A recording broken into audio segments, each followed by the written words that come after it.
दोजक विष सभी तय देखे राजपाट के रसिया, तीन लोग से तरपत नाही यो मन होगी खसिया। जिसको खाने के लिए रोटी नहीं है उन सोचे भगवान दिहाड़ी मिल जा, मजदूरी कर लूं बच्चे पाल लूं, और दिहाड़ी मिल जाती है तो शुक्र मनाता है, अपना ठीक गुजारा साहब शुरू हो जाता है। और इससे ज्यादा धन हो जाता तो बकवास सोचने लगा आदमी, ये बना लो वो बना लो ये कर लो, और ज्यादा पैसा सारी सुविधा होती है पिछले संस्कार से, तो फिर सोचता कोई सरपंच बनो गांव का, फिर चेयरमैन, सरपंच से बात नहीं बनी, चेयरमैन बनो, फिर सोचा एमएलए बनो, एमएलए से भी पेट नहीं भरता, संतोष नहीं होता, मैं सोचा मंत्री बनो जब सब कुछ कमांड हो जाए एक विभाग की। मंत्री बनने के बाद फिर मुख्यमंत्री की डांट खानी पड़े, फिर ने सोचा भगवान मुख्यमंत्री का दाव लगे जब बात पड़े, मुख्यमंत्री बन जाता है तो सोचता प्रधानमंत्री बनो, सारा कमांड देश की हो। यो मनीषा दुष्ट है, और इतना बनना कुछ को नहीं, हर बन भी गा तो के कला टूटेगा, मृत्यु के बाद गधा बनेगा जब भक्ति ना करी। कितनी बढ़िया बात कह रहे हैं गुरुदेव भगवान, हमारे मन पापी के ऊपर अंकुश लगाने के लिए। इसको कहते हैं सत्संग, जो आत्मा के ऊपर चोट करे, जो हमारी इच्छाओं को समाप्त कर दे। सतगुरु मिले तो इच्छा मेटे, पद मिल पदे समाना। क्या कह रहे हैं परमात्मा? माया भक्ति नहीं करने देगी, माया भक्ति वही करने देगी जो माया सतगुरु देगा।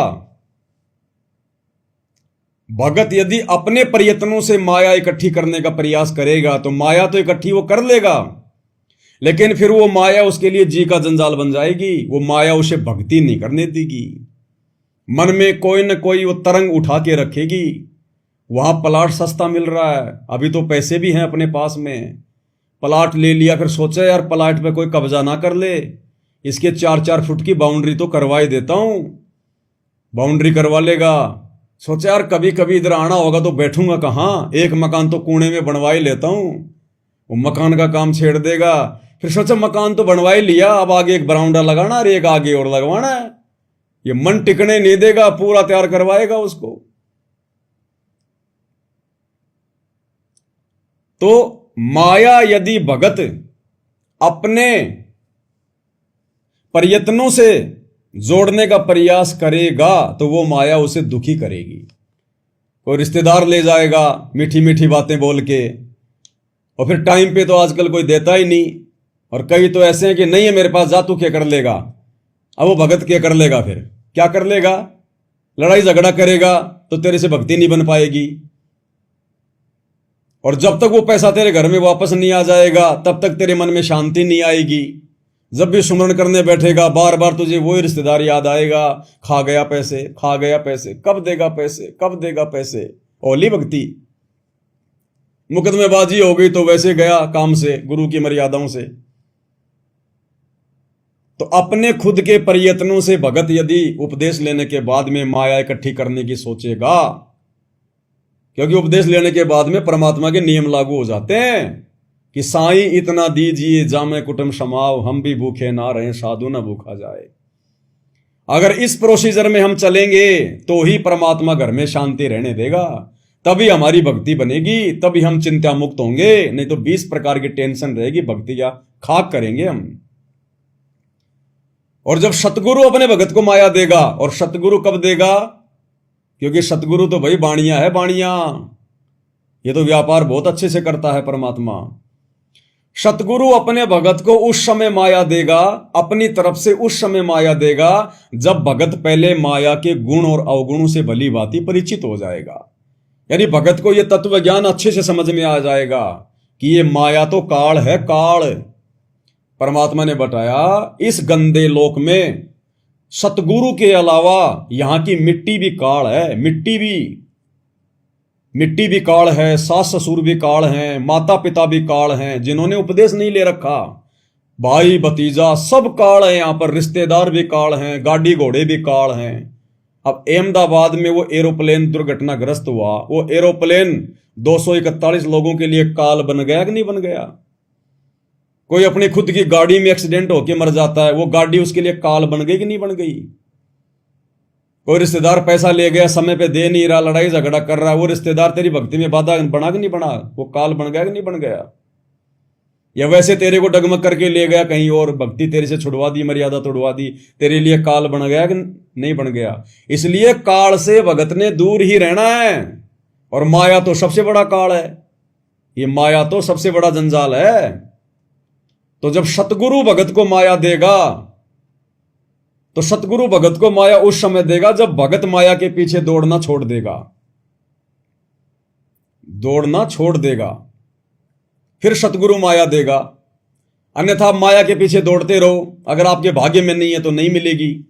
और भक्ति भी कर रहे हो और फिर भी यदि माया प्राप्ति की इच्छा है तो मिलेगी, क्योंकि तुम भक्ति कर रहे हो ना, तो भक्ति का फल गुरुदेव कह रहे हैं, ये भक्ति, ये सतनाम की कमाई, ये तीनों समय की आरती, आप अपने मन में जो भी इच्छा पाल के आप करोगे आपको वही मिलेगा।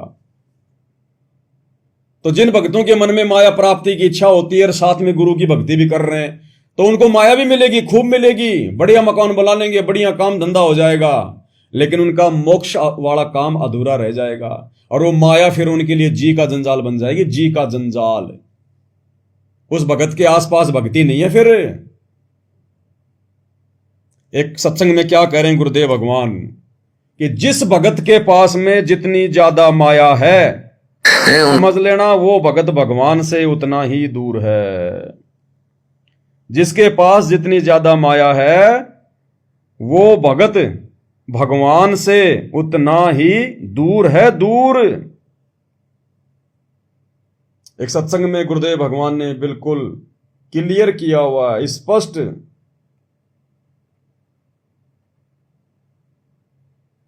देखो क्या कह रहे हैं गुरुदेव भगवान जी, जिस भगत के पास जितनी ज्यादा माया होगी, समझ लेना वो परमात्मा से उतना ही दूर है। बेशक वो भगत दिखाई दे, गुरुदेव कह रहे हैं बेशक वो भगत दिखाई दे रहा तुम्हें, बहुत मीठा बोल रहा है, बहुत ज्ञान की बात कर रहा है, बड़ा आदीनी भाव दिखा रहा है, लेकिन वो परमात्मा की भक्ति के आसपास भी नहीं है, केवल दिखावा भगत का है। यह सतगुरु के वचन है, क्योंकि सतगुरु अंतर्यामी है। क्या कह रहे हैं गुरुदेव? उसकी पत्नी ने कहा एक दिन के, सेठ जी, उसकी पत्नी ने कहा एक दिन के। किसकी पत्नी ने? नरसी भगत की। यहां पे परमात्मा जिक्र कर रहे हैं उसकी कथा का। वो एक नंबर का जो है वो कंजूस था, क्योंकि माया बहुत थी उसके पास में। तो उसकी पत्नी ने कहा कि हमें गंगा स्नान करके ले आओ एक बार। नरसी जी की पत्नी ने कहा, आगे सुनिएगा। उसकी पत्नी ने कहा एक दिन के, सेठ जी गंगा स्नान आ गया, गंगा नहा के आवांगे, आप भी चलो, मैं भी जाऊंगी। सेठ बोला क्या करेगी गंगा में नहा के, यही ठीक से है, क्यों पैसे बर्बाद करे बावड़ी के दरिया गंगा के स्नान में। तो वह नहीं मानी, काफी प्रार्थना, काफी बार याचना की, कहती रही, तो कहने लगा पैदल चलेंगे। हालांकि वो तो बहुत कुछ रथ भी तैयार करा सकता था, इतना सेठ था अपने परिवार के लिए, लेकिन कंजूस। अब परमात्मा कहते हैं ये माया इस जीव की दुश्मन है। जिसके पास भी माया अधिक होगी वो परमात्मा से कोसों दूर हो जाता, चाहे बेशक भगत दिखाई दे। जिसके पास भी माया अधिक होगी वो परमात्मा से कोसों दूर हो जाता, चाहे बेशक भगत दिखाई दे। सुन लिया? ये सतगुरु के वचन है, समर्थ के वचन है कि जिसके पास जितनी ज्यादा माया होगी वो उतना ही परमात्मा से दूर होता है, उसकी भक्ति से दूर होता है, बेशक वो भगत दिखाई दे। अब यही देख लो ना, आपके कोऑर्डिनेटर देख लो, नामदान संचालक देख लो, आश्रमों के संचालक देख लो, गुरुजी के लड़के देख लो, आज ये माया में डूबे हुए। माया में कोई कमी नहीं है इनके पास में, पैसों की कोई कमी नहीं है, अरबों रुपया इनके पास में, अरबों रुपया। क्या ये भगवान के नजदीक है? क्या मर्यादा है इनके पास में? क्या भगत का कोई लक्षण है इनमें? तो यही देख लो भाई, समर्थ का वचन है, फैल नहीं हो सकता। माया के रहते सहते भक्ति भी वही भगत कर पाएगा जिस भगत को सतगुरु प्रसन्न होकर और माया देगा। और सतगुरु माया कब देगा? पहले भगत को ज्ञान देगा, माया के गुण अवगुणों से परिचित करवाएगा। ये माया कहां तुझे लाभ देगी, कहां तुझे हानि करेगी, भगत के हृदय में ये बात बैठा देगा और भगत को माया से दूर कर देगा। भगत की कोई रुचि नहीं होगी, कोई स्वार्थ नहीं होगा। उसके लिए मिट्टी होगी कि मेरा भगवान मुझे 2 टाइम की रोजी रोटी दे दे, मेरी भक्ति चल जाए, इससे ज्यादा मुझे कुछ नहीं करना। कोई देगा तो भी नहीं लेगा भगत। उसके बाद परमात्मा उस भगत को माया देगा, क्योंकि उसके बाद वो भगत केवल सदुपयोग करेगा, सदुपयोग, दुरुपयोग नहीं कर सकता। फिर परमात्मा कहते हैं उबय दे आशीष। फिर वो दोनों तरफ से लाभ देगी माया उस भगत को। माया होगी तो फिर वो दान धर्म करेगा और उसके अच्छे कर्म बनेंगे। भाई कॉमन सेंस की बात है। आपके 2 बच्चे हैं, एक बच्चा 10-12 साल का थोड़ा समझदार है, एक बच्चा 4-5 साल का है, नादान है। और आपने, माता पिता ने अगर घर से बाहर जाना है 1 दिन के लिए या 2 घंटे के लिए, तो घर की चाबी कौन से बच्चे को देकर जाएंगे बताइए? आप कहोगे साहब वो जो बड़ा वाला जो लड़का है 10-12 साल का समझदार है उसको चाबी देंगे घर वाले, छोटे बच्चे को नहीं देंगे, क्योंकि तो नादान है। वो तो चाबी से खेलने लग जाएगा, कहीं भी उसको फेंक देगा, या खोल के वो तिजोरी, वो तो नोटों से खेलने लग जाएगा, फाड़ देगा। इसलिए समझदार बच्चे को देंगे माता पिता घर की चाबी। इसी प्रकार हमारा गुरु, हमारा बाप, हमारी मां, ये माया वाली चाबी भी केवल अपने उसी भगत को देंगे जो भगत समझदार हो जाएगा, माया के गुणों से परिचित हो जाएगा, अवगुणों से परिचित हो जाएगा कि अब ये मेरी प्यारी आत्मा, अब ये किसी प्रकार से माया का दुरुपयोग नहीं कर सकती। और भाइयों और बहनों, ये कोई बड़ाई की बात नहीं है। उदाहरण के रूप में दास आपके सामने बैठा है और उदाहरण बताना भी जरूरी होता है। एक तरफ माया चाही सतलोक आश्रम मैनेजमेंट हरियाणा ने, गुरुदेव के परिवार ने और इन कोऑर्डिनेटरों ने ज्ञान इन्होंने समझा नहीं, गुरु को इन्होंने परमात्मा माना नहीं। इनका केवल एक ही मकसद था, पैसा पैसा, माया माया, मोक्ष के ये नजदीक भी नहीं। तो जो मन में धारणा करके इन्होंने भक्ति करी, सेवा करी, दान धर्म किया, परमात्मा ने उनको दे दिया। आज उनको माया में बैठा दिया मालिक ने, और जमकर माया आज उनके कर्म फोड़ रही है। इस दास ने कभी स्वप्न में भी परमात्मा से माया नहीं चाही, क्योंकि परमेश्वर की वाणी है कि सतगुरु के दरबार में ऐसा कोई एक इन चारों को ठोकर मार के वो चाहे पुरुष अलेख। तो दास ने कभी अपने सतगुरु से कभी डिमांड की नहीं, कभी स्वप्न में भी, कि परमात्मा मुझे धन दो, मुझे पैसा दो, मुझे माया दो, मुझे कोई बिजनेस दो। नहीं, जैसा मिला रूखा सूखा, जैसा सुख में दुख में परमात्मा ने रखा, ये दास रहा। तो परमेश्वर ने उस योग्य मुझे बनाया। एक होता है योग्य समझना, तो इस 2 कोटि के नीच की औकात नहीं है कि परमात्मा ने मुझे योग्य समझा होगा। मेरे अंदर वो गुण नहीं है। मुझे परमात्मा ने योग्य बनाया अपने मिशन के लिए, और परमेश्वर ने पहले मुझे हर प्रकार से ठोक ठोक के, मुझे बजा बजा के परमात्मा ने मुझे तैयार किया। गरीबी में तैयार किया परमात्मा ने, मकान का किराया तक नहीं होता था। दास ने बच्चों की स्कूल केवल इसीलिए छुड़वाई कि मेरे पास में फीस के पैसे नहीं हुआ करते थे। 2-2, 3-3 महीने मकान का किराया नहीं दिया जाता था, 3-3 हजार रुपए भी, क्योंकि सेवा में लगे रहते थे भाई बहनों को समझाने के लिए। बरवाला कांड के बाद में 10 दिन काम करते, 15 दिन नहीं करते, तो ग्राहक भी नहीं आते थे। पानी पतासे का ठेला लगाता था, कभी दही बड़े का लगाता था। तो उस समय फिर जैसे तैसे परमात्मा ने काम चलाया, किसी से ले दे के उधार वगैरह। तो उस समय वो गरीबी का समय था, 5-6 साल का भयंकर दौर था वो। कुछ आत्माओं ने मेरी मदद भी की उधार रूप में, लेकिन फिर वो साथ संगति में नहीं टिक पाए। फिर वो भी मेरे ऊपर दबाव डालने लग गए, हमारा पैसा दे दे, हमारा पैसा दे दे। तो जैसे तैसे करके दास बड़े संशय में जिया 5-6 साल तक, लेकिन परमात्मा की भक्ति नहीं छोड़ी। मन में कभी दोष पैदा नहीं किया, गुरु जी से कभी मांगा नहीं, धन नहीं मांगा, कभी भक्ति मांगी, मर्यादा मांगी और दृढ़ता मांगी। तो गुरुदेव भगवान ने दया बख्शी।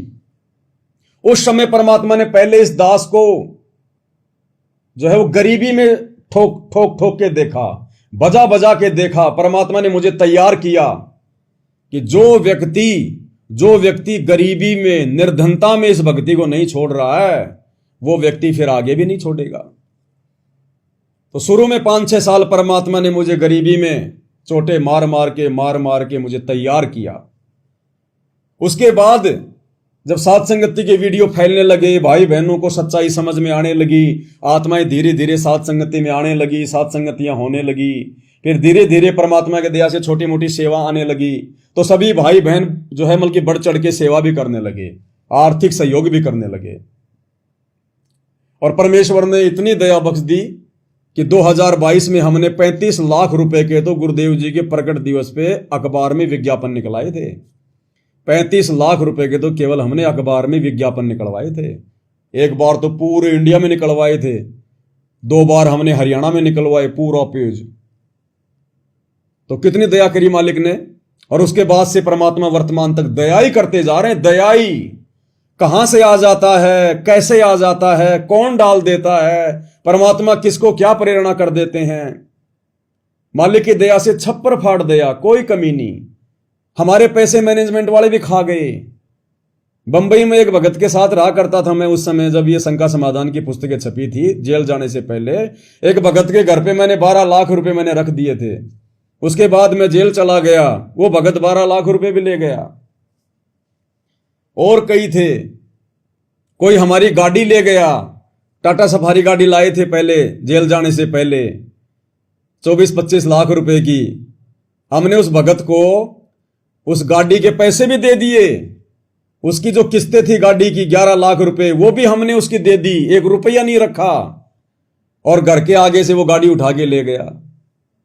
चोरी जारी करत हैं जाके मुंडे खे, उसने अपना मुंह काला करवा लिया भक्ति इतिहास में, क्योंकि ये इतिहास बन रहा है। आने वाली आत्मा ये वीडियो देखा करेंगी। उसने अपने जीवन पे दाग लगा लिया, धब्बा लगा लिया, एक चोर की जो है वो उपाधि ले ली उसने। क्या मतलब था गाड़ी उठाने का? क्या गाड़ी के पैसे नहीं दिए? पूरे पैसे गाड़ी के, पूरा एग्रीमेंट किया हुआ, खाली उसके नाम पे तो थी गाड़ी। उसने गाड़ी चोरी करने की क्या जरूरत थी? तो ये उसके नाम पे दाग लग गया, धब्बा लग गया, ये नहीं मिटेगा भाई और बहनों। ये काल ऐसे जीव के कर्म फुड़वाता ज्यादा शाना बना के। उसके बाद मालिक ने दया बख्शी, कोई दिक्कत नहीं भाई, मेरी औकात नहीं है, मैं कुछ नहीं, 2 कोटी का जीव, मुझे कौन देने वाला भैया? मुझे मेरे रिश्तेदार को 1 रुपया नहीं दे। अब ये भगत भाई बहन मुझे क्यों देंगे? कहां कहां से आ रहे हैं, कहां कहां से दे रहे हैं सेवा में। उनको गुरुजी प्रेरणा कर रहे हैं, उनको परमात्मा प्रेरणा करता है, तब वो भाई बहन पैसे निकाल रहे हैं। नहीं कोई 1 रुपया नहीं दे किसी को, 1 रुपया लेके दिखा दो देखे किसी से। डरा धमका के गुरुजी का नाम लेके झूठे आदेश निकाल के तो चाहे तुम लाख भक्तों से ज्योति पाठ का ले लो, जैसे इन आश्रमों में ले रहे हैं। लेकिन ज्ञान आधार के बलबूते पर, अपनी सेवा के बलबूते पर, अपने अच्छे कार्यों के बलबूते पर, गुरुजी पर विश्वास के उस बलबूते पर लेके दिखाओ किसी से पैसे। तो इस पवन दास के ऊपर परमात्मा ने दया बख्शी और आज कई हजारों की संख्या में सत्सेवक भाई बहन इस ज्ञान को समझकर कि हमारी सेवा कहां जा रही है, कहां लग रही है, उनको दिखाई दे रहा है भाई। उनके मन में कोई दोष नहीं, कोई छल नहीं, कोई कपट नहीं, क्योंकि परमात्मा उनको प्रेरणा कर रहे हैं। तो सतगुरु जिनको प्रेरणा करेगा फिर दोष कहां से होगा? और सतगुरु क्यों प्रेरणा कर रहे हैं? क्योंकि सतगुरु ने दास को उसी हिसाब से तैयार किया। ना मेरा कोई यार दोस्त, ना रिश्तेदार, ना मेरा किसी से लेना ना देना, ना कहीं फालतू में आना जाना, ना उठना बैठना। मेरे केवल 2 ही काम है, परमात्मा की भक्ति और साध संगति। तीसरा काम नहीं है। अगर 1 रुपया भी लगेगा अगर इस पवन दास के हाथ से, तो परमात्मा की सेवा में और भगत भाई बहनों की सेवा में और साध संगति में लगेगा। दूसरी जगह 1 रुपया शौपन में भी नहीं जा सकता। शौपन में भी कहां लगाएंगे? नशा तो कोई भाई बहन करते नहीं है, रिश्तेदारियों में हम जाते नहीं हैं, ब्याह शादी डीजे फीजे कुछ हम करते नहीं हैं, बाहर का पानी भी पीना हमने बंद कर रखा है। तो ना बाहर का खाते ना कुछ और करते। परमात्मा की भक्ति सेवा, भगत भाई बहनों के पास में सामग्री पहुंचाना। तो भाई बहनों को भी पता इस बात का कि ऑप्शन ही नहीं है पवन दास के पास में 1 रुपया भी कहीं फालतू में खर्च करने का। ना हम आश्रम वालों की तरह राजनेताओं के दल्ले कि उनकी रैलियों में जाएंगे, हमें मान बढ़ाई चाहिए कि मुख्यमंत्री साहब मेरे जानकार हैं।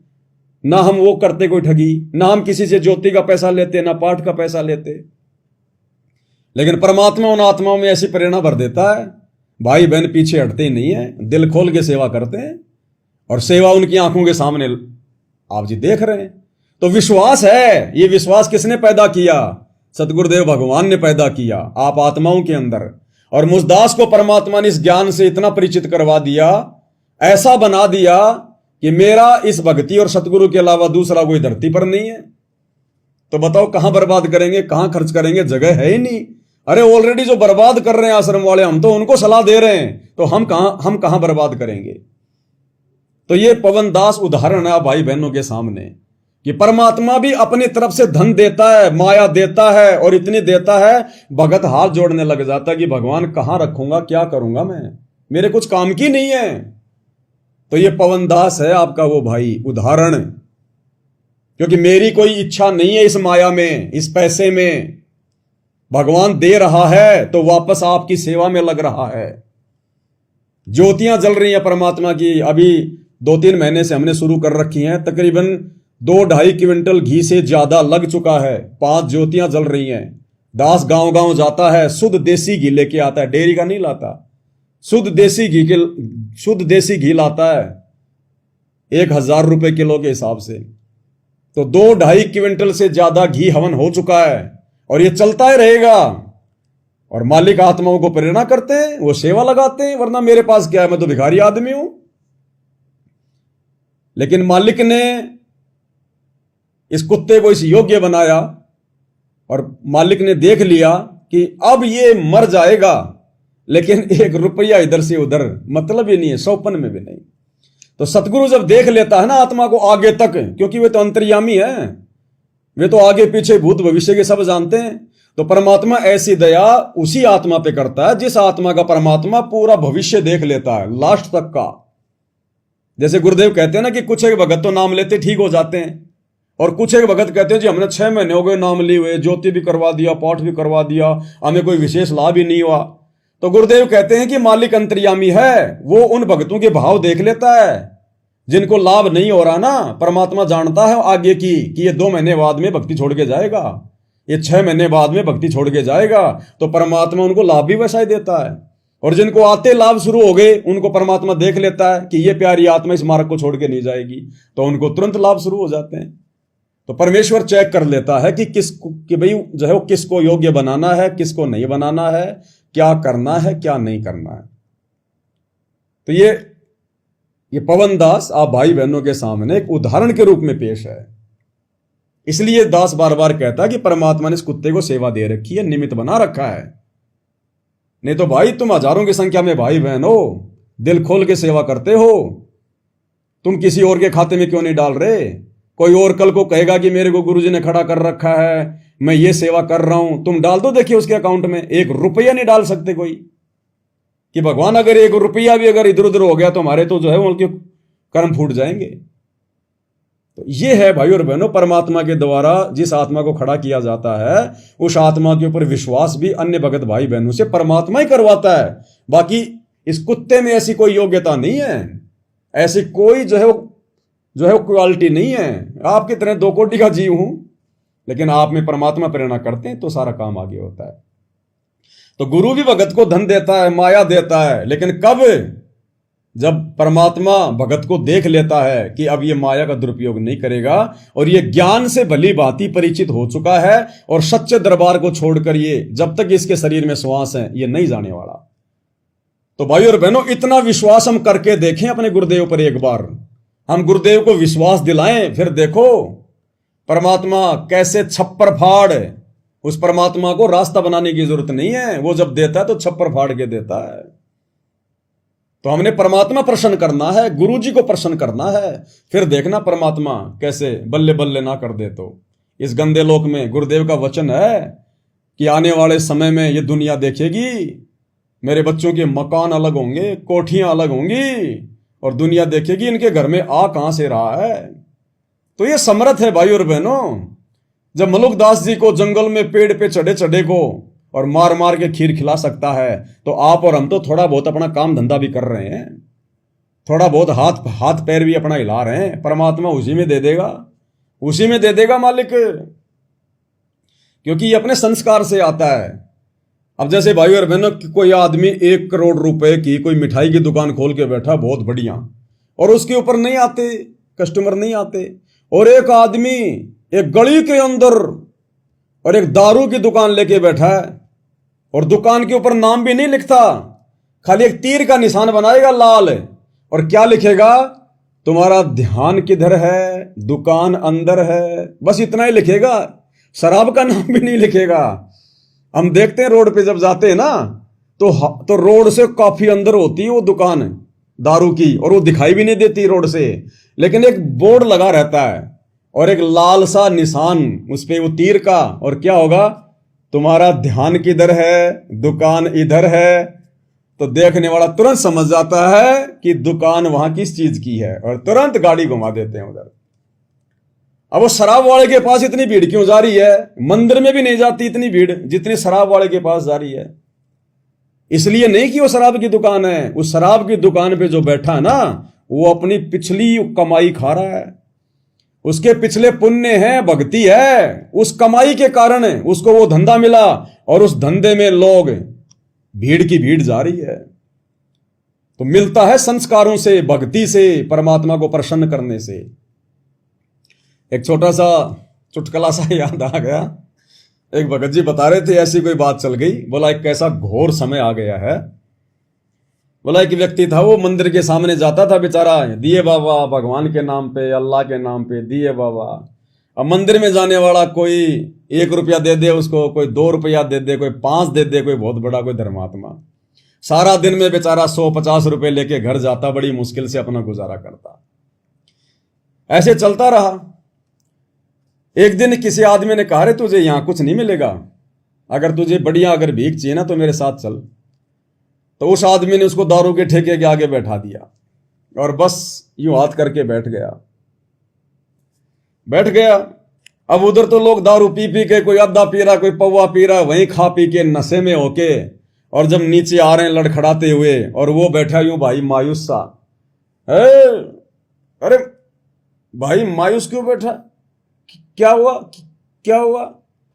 भाई साहब गरीब आदमी है। अरे भाई साहब 5 रुपए। 5 रुपए? अरे चिंता नहीं, तेरा भाई जिंदा है, ये ले 100 रुपए। दूसरा आया, कोई 500 दे गया, कोई 50 दे गया, चिंता नहीं, दारू पीनी है, नमकीन खाएगा। मतलब उसको 2-3 हजार रुपए, जहां वो मंदिर में बैठा करता था 150 रुपए, और दारू के ठेके पे वहां वो एक ही दिन में 2000 रुपए। और मन ही मन में क्या बोला, हे भगवान मुझे तो आज ही पता चला आप मंदिर में नहीं रहते, आप तो दारू के ठेके के आगे रहते हैं। तो ये हाल है भाई और बहनों इस कलयुग का। ये जो सच्चाई है ना, सच्चाई ये आपको हर जगह नहीं मिलेगी। हर जगह आपको ठग मिलेंगे, बेईमान मिलेंगे, चोर उचक्के मिलेंगे, स्वार्थी लोग मिलेंगे। सच्चाई, भक्ति ये तो बिल्कुल लिमिटेड जगह पे मिलेगी आपको, लिमिटेड जगह पर। और उसी का विरोध होता है, हमेशा सच्चाई का विरोध होगा, सच्चे आदमी का ही विरोध होगा। सच्चे आदमी को ही बेचारे को गरीबी में, अभाव में जीना पड़ता है। लेकिन यदि वो अपने धर्म कर्म पे रहेगा, नेक नीति पे रहेगा, तो अंत में भाई और बहनों सुखी जीवन भी उसी का होता है। परमात्मा अंत में जो है उसी की सार संभाल करता है।